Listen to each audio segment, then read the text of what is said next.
De acuerdo con la Organización Mundial de la Salud, la marihuana es la droga recreativa más popular en todo el mundo. Sin embargo, a diferencia de muchas otras drogas, la marihuana también es ampliamente utilizada como una medicina. En Uruguay, por ejemplo, la marihuana ya se vende en farmacias para uso recreativo. Ahora, gracias a la regulación, llegamos a un punto en el que están garantizados nuestros derechos como consumidores y la libertad también de poder hacerlo. No me parece correcto, me parece que es promocionar algo que no debiera existir. Se acaba de aprobar esta ley para el uso medicinal del cannabis. Ustedes ven la emoción, la alegría de todas las madres, padres que estaban aquí en este salón de las provincias. Hay una solución posible, hay una alternativa, es una planta, se llama marihuana, sí, pero es una planta que nos hizo ver a nuestros hijos renacer. Estamos sosteniendo de que el aceite o los subproductos del cannabis medicinal no tienen que estar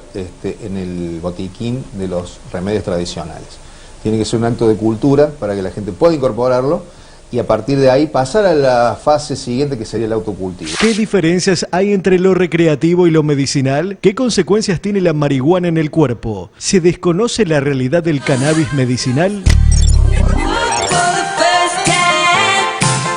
Tenemos el informe y quedan algunas preguntas planteadas. En principio, empezar a realizar la diferencia entre lo que fue que se aprobó y se reglamentó a partir de marzo, que es el uso medicinal del cannabis, bajo la producción de lo que serían los aceites o los distintos medicamentos, y el uso recreativo de las drogas, lo cual es algo que está prohibido. Sí, lo que está prohibido técnicamente es la tenencia para consumo. El segundo párrafo del artículo 14 de la ley de estupefacientes penaliza la tenencia para consumo. Hay que decir que ese artículo, ese segundo párrafo, ha sido declarado inconstitucional en 2009 por la Corte Suprema. No obstante, ni el gobierno anterior ni el gobierno actual... Fue el fallo de los 3 chicos de Rosario. El fallo de la causa Arriola de Rosario.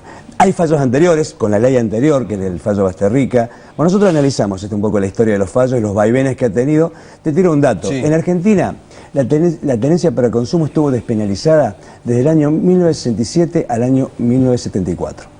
La dictadura de Onganía despenalizó la tenencia para consumo. Es un dato muy interesante. Una dictadura que fue represiva, que instauró la Brigada de Moralidad de la Policía Federal, por ejemplo, despenalizó por una posición de una mirada liberal, digamos, y constitucionalista, porque el ministro de Justicia era Sebastián Soler, un constitucionalista muy importante, que señalaba que penalizar la tenencia es entrar en contradicción lisa y llana con el artículo 19 de la Constitución.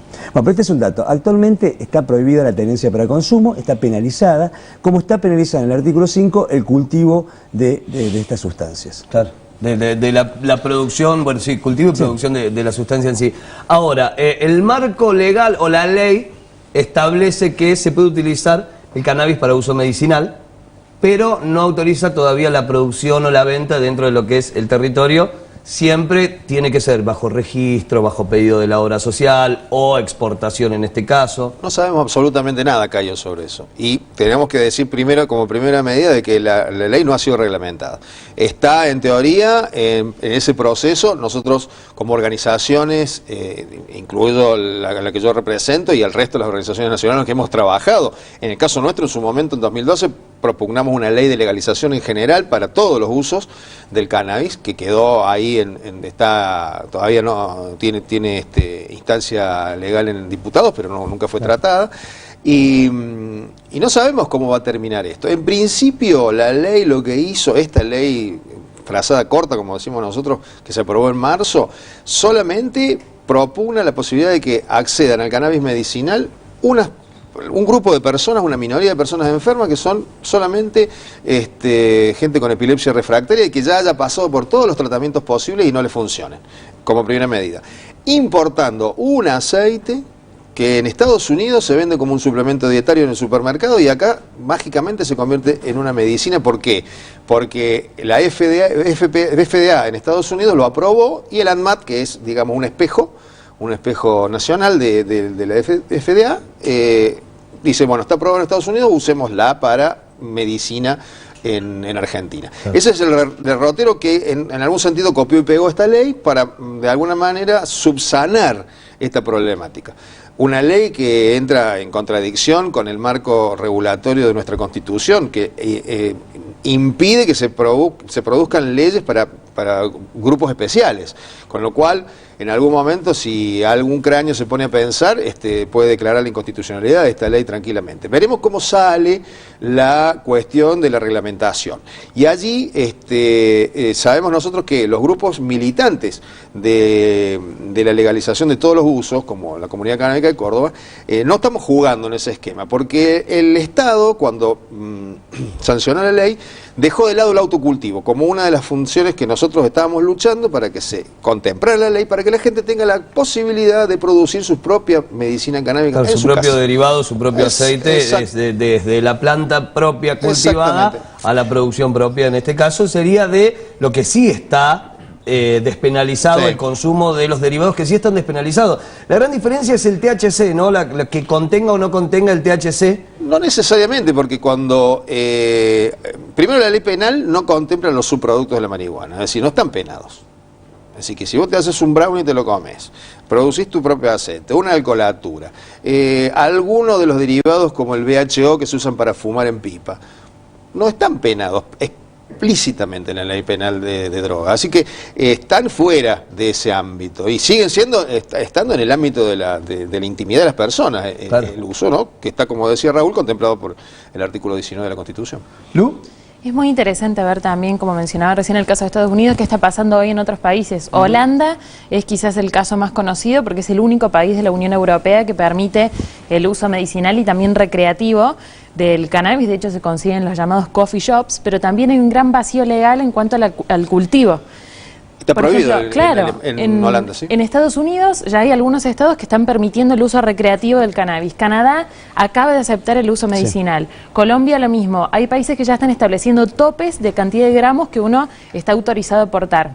El caso de Uruguay quizás es uno de los más cercanos y también un país pionero, siempre lo fue en leyes sociales, con el voto femenino, con la posibilidad de las mujeres de divorciarse por propia voluntad. Digo, siempre fue pionero en este sentido, pero esta vez regula una nueva normativa que habla de permitir el uso recreativo del cannabis y que realmente sentó precedente para otros países de Latinoamérica.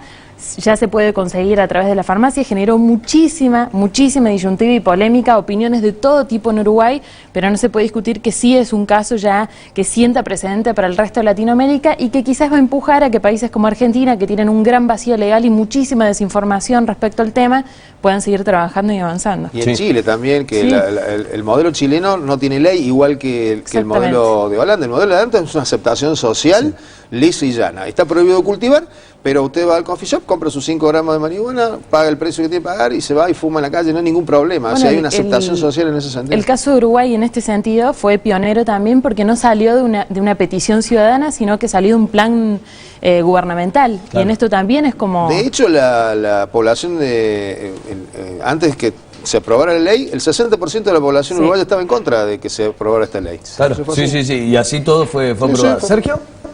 ¿Quiénes protestan hoy? ¿Dónde está la acusación? ¿Dónde está el eje de la imputación? De decir, bueno, se lo va a detener, se lo va a apresar, esto es delito, esto no es delito. Daniel decía algo, y me voy a basar también en una cuestión de Raúl, de Lu. Antes había un vacío legal, ahora hay una contradicción. Por ahí, en este caso, vuelve a ser peor el remedio que la enfermedad. Con la frazada corta, decía Daniel. Claro, hay un principio legal que dice, lo que no está prohibido está permitido. La pregunta es, ¿cuál es el eje de la discusión? A mí me parece que el eje de la discusión hoy es el negocio. El eje de la discusión es que no se ha regulado quién va a venderlo, si el que autocultiva puede vender o no, si el que no cultiva puede comprar, si se va a importar todo, si vamos a convertirnos de golpe algún día en un país exportador de cannabis, el uso medicinal versus el uso recreativo. Nadie sabe hoy, me parece a mí, y que he leído y me he puesto a buscar, los protagonistas tampoco, ¿dónde estamos parados? Claro, Hay una nueva fíjate, ley en que esto, no está vigente, pero que tampoco viene a llenar el vacío legal. Fíjate en esto la coincidencia que hay en el punto de que el problema es quienes lo controlan en la cuestión legal, Claro que y el sí. problema es quienes lo controlan en la cuestión ilegal. Así quienes es. lo venden, quienes lo producen, Sí. digo, por un lado el narcotráfico y las grandes estructuras que se forman con el apoyo político, con el apoyo policial, con Los el apoyo... laboratorios. Y los laboratorios por el otro lado, Como que siempre. son los que están en contra de la producción de algo Claro, natural. exacto. En este caso porque el laboratorio tiene su lobby, tiene su negocio y tantas otras cosas. A diferencia- Veníamos haciendo Yo creo, las tengo que hacer ¿no? el primer corte. Sí. Tengo que hacer el primer un corte. datito Sí. final. Veníamos haciendo las notas sobre el tema. De golpe, Colegio de Farmacéuticos. Nota al Colegio de Farmacéuticos. Otro actor más que tiene que ver con la industria. Que levantó la mano primero que nadie. Claro. Vamos a hacer el primer corte de la noche. Antes te recuerdo que si vivís en la zona sur de la ciudad de Córdoba, un camión de Ecotreco pasa por tu casa para recoger los residuos reciclables como, por ejemplo, papel, plástico, vidrio, aluminio, telgopor, telas. Todos deben estar limpios y secos. Consultá en www.cotreco.com qué día y a qué hora pasa por tu casa y así de esta manera te sumás a la recolección diferenciada de residuos. Corte, cuando volvemos seguimos charlando, seguimos debatiendo sobre la marihuana de uso medicinal, el cannabis medicinal, el cannabis recreativo, las consecuencias, las leyes y todo este gran debate que se está dando en este momento, no solo en nuestro país, sino en grandes países del mundo. Ya volvemos. I'll find a way.